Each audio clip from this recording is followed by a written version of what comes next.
الحمدللہ رب العالمین والصلاة والسلام علی سید الانبیاء والمرسلین اما بعد فاعوذ باللہ من الشیطان الرجیم بسم اللہ الرحمن الرحیم۔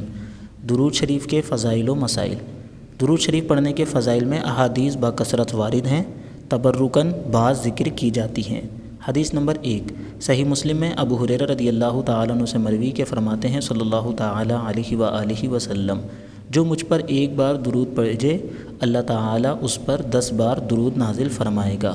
حدیث نمبر 2، نسائی کی روایت انس رضی اللہ تعالیٰ عنہ سے یوں ہے کہ فرماتے ہیں، جو مجھ پر ایک بار درود بھیجے اللہ عز و جل اس پر 10 درودیں نازل فرمائے گا اور اس کے 10 خطائیں محو فرمائے گا اور 10 درجے بلند فرمائے گا۔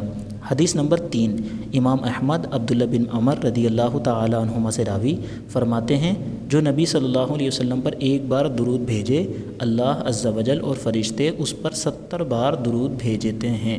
حدیث نمبر 4، در مختار میں بروایت اصبہانی انس رضی اللہ تعالیٰ عنہ سے ہے کہ رسول اللہ صلی اللہ علیہ وآلہ وسلم نے فرمایا، جو مجھ پر ایک بار درود بھیجے اور وہ قبول ہو جائے تو اللہ تعالیٰ اس کے 80 برس کے گناہ محو فرما دے گا۔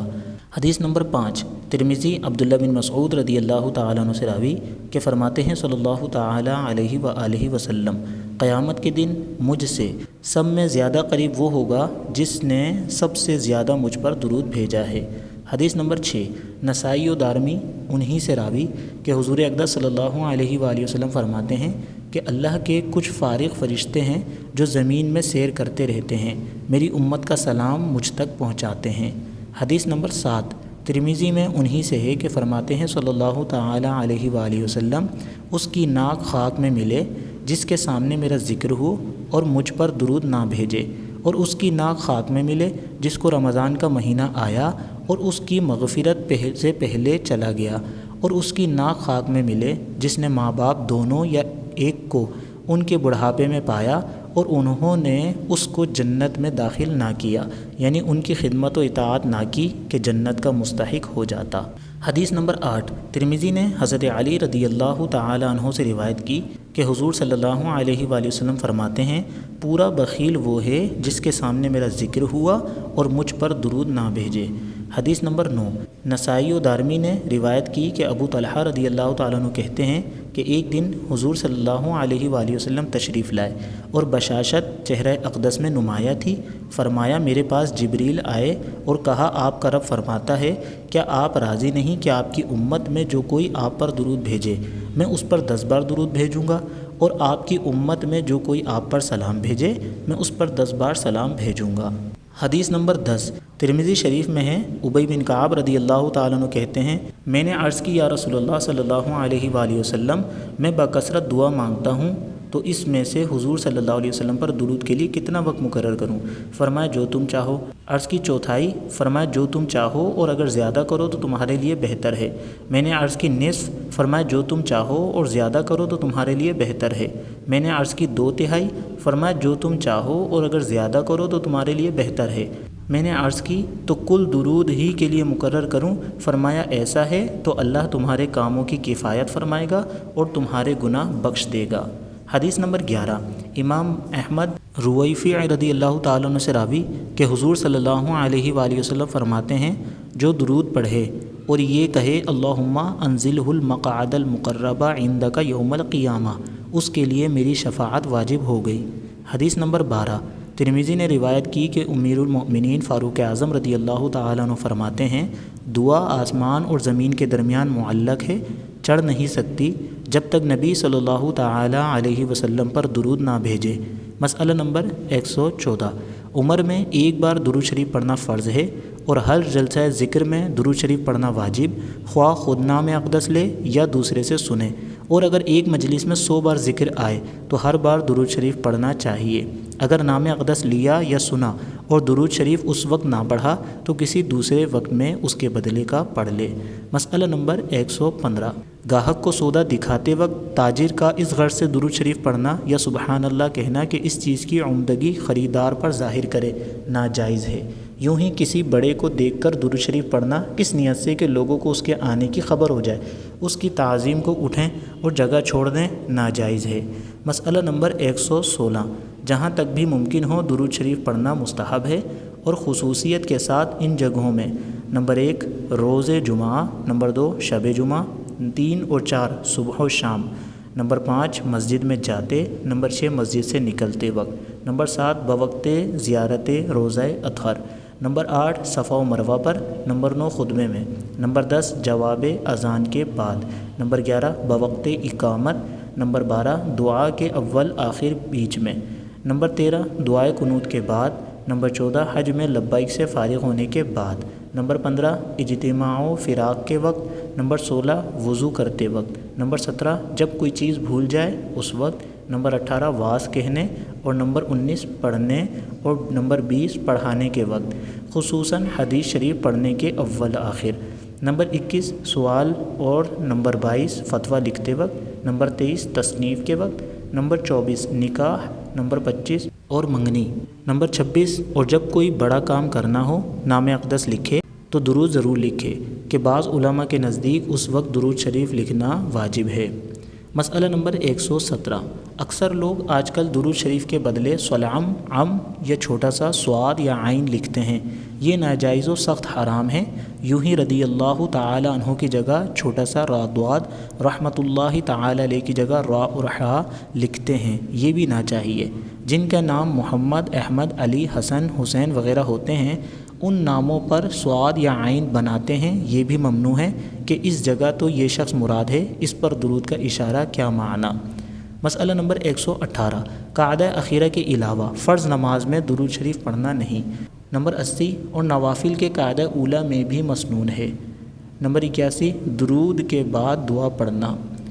مسئلہ نمبر 119، نمبر 82 دعا عربی زبان میں پڑھے، غیر عربی میں مکروہ ہے۔ مسئلہ نمبر 120 اپنے اور اپنے والدین و اساتذہ کے لیے جبکہ مسلمان ہوں اور تمام مومنین و مومنات کے لیے دعا مانگے، خاص اپنے ہی لیے نہ مانگے۔ مسئلہ نمبر 121 ماں باپ اور اساتذہ کے لیے مغفرت کی دعا حرام ہے جبکہ کافر ہوں اور مر گئے ہوں تو دعائے مغفرت کو فقہاء کرام نے کفر تک لکھا ہے۔ ہاں اگر زندہ ہوں تو ان کے لیے ہدایت و توفیق کی دعا کرے۔ مسئلہ نمبر 122 محالات عادیہ اور محالات شرعیہ کی دعا حرام ہے۔ مسئلہ نمبر 123 وہ دعائیں کہ قرآن و حدیث میں ہیں ان کے ساتھ دعا کرے، مگر ادعیہ قرآنیہ بنیت قرآن اس موقع پر پڑھنا جائز نہیں، بلکہ قیام کے علاوہ نماز میں کسی جگہ قرآن پڑھنے کی اجازت نہیں۔ مسئلہ نمبر 124 نماز میں ایسی دعائیں جائز نہیں جن میں ایسے الفاظ ہوں جو آدمی ایک دوسرے سے کہا کرتا ہے، مثلاً اللہم زوجنی۔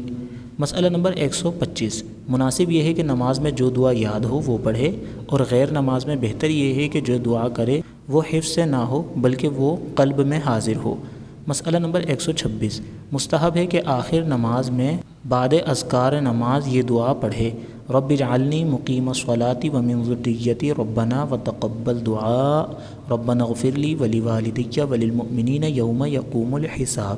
نمبر 83 مقتدی کے تمام انتقالات امام کے ساتھ ساتھ ہونا۔ نمبر 84 85 السلام علیکم ورحمۃ اللہ 2 بار کہنا۔ نمبر 86 پہلے داہنی طرف پھر، نمبر 87 بائیں طرف۔ مسئلہ نمبر 127 داہنی طرف سلام میں منہ اتنا پھیرے کہ داہنا رخسار دکھائی دے، اور بائیں میں بایاں۔ مسئلہ نمبر 128 علیکم السلام کہنا مکروہ ہے، یوں ہی آخر میں وبرکاتہ ملانا بھی نہ چاہیے۔ مسئلہ نمبر 129 نمبر 88 سنت یہ ہے کہ امام دونوں سلام بلند آواز سے کہے، 99 مگر دونوں بنسبت پہلے کے کم آواز سے ہو۔ مسئلہ نمبر 130 اگر پہلے بائیں طرف سلام پھیر دیا تو جب تک کلام نہ کیا ہو دوسری داہنی طرف پھیر لے، پھر بائیں طرف، سلام کے اعادے کی حاجت نہیں، اور اگر پہلے میں کسی طرف منہ نہ پھیرا تو دوسرے میں بائیں طرف منہ کرے، اور اگر بائیں طرف سلام پھیرنا بھول گیا تو جب تک قبلے کو بیٹھا نہ ہو یا کلام نہ کیا ہو کہہ لے۔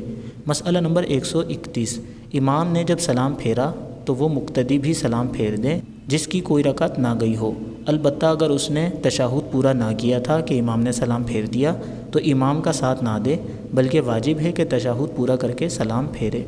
مسئلہ نمبر 132 امام کے سلام پھیر دینے سے مقتدی نماز سے باہر نہ ہوا جب تک یہ خود بھی سلام نہ پھیرے، یہاں تک کہ اگر اس نے امام کے سلام کے بعد اور اپنے سلام سے پیشتر قہقہہ لگایا وضو جاتا رہا۔ مسئلہ نمبر 133، مقتدی کو امام سے پہلے سلام پھیرنا جائز نہیں مگر بضرورت، مثلاً خوف حدث ہو یا یہ اندیشہ ہو کہ آفتاب طلوع کر آئے گا یا جمعہ یا عیدین میں وقت ختم ہو جائے گا۔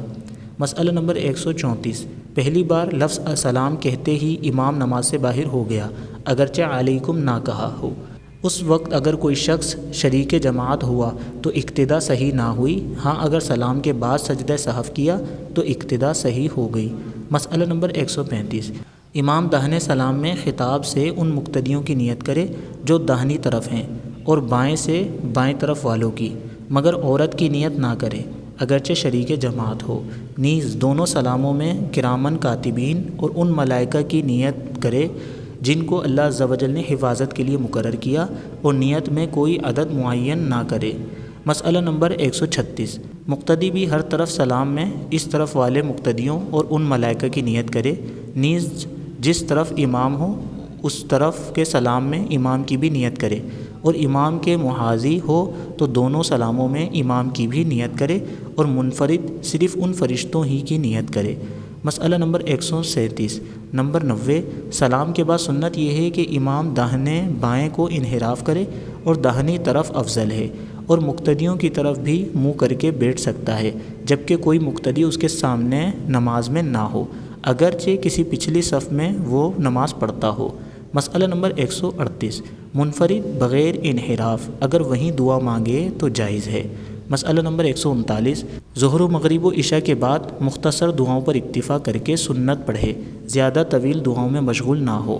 مسئلہ نمبر 140، فجر و عصر کے بعد اختیار ہے، جس قدر اذکار و اوراد و ادعیہ پڑھنا چاہے پڑھے، مگر مقتدی اگر امام کے ساتھ مشغول بدعا ہوں اور ختم کے منتظر ہوں تو امام اس قدر طویل دعا نہ کرے کہ گھبرا جائیں۔ مسئلہ نمبر 141، سنتیں وہیں نہ پڑھے بلکہ داہنے بائیں آگے پیچھے ہٹ کر پڑھے یا گھر جا کر پڑھے۔ مسئلہ نمبر 142، جن فرضوں کے بعد سنتیں ہیں ان میں بعد فرض کلام نہ کرنا چاہیے اگرچہ سنتیں ہو جائیں گی مگر ثواب کم ہوگا، اور سنتوں میں تاخیر بھی مکروہ ہے، یوں ہی بڑے بڑے وظائف و اوراد کی بھی اجازت نہیں۔ مسئلہ نمبر 143، افضل یہ ہے کہ نماز فجر کے بعد بلندی آفتاب تک وہیں بیٹھا رہے۔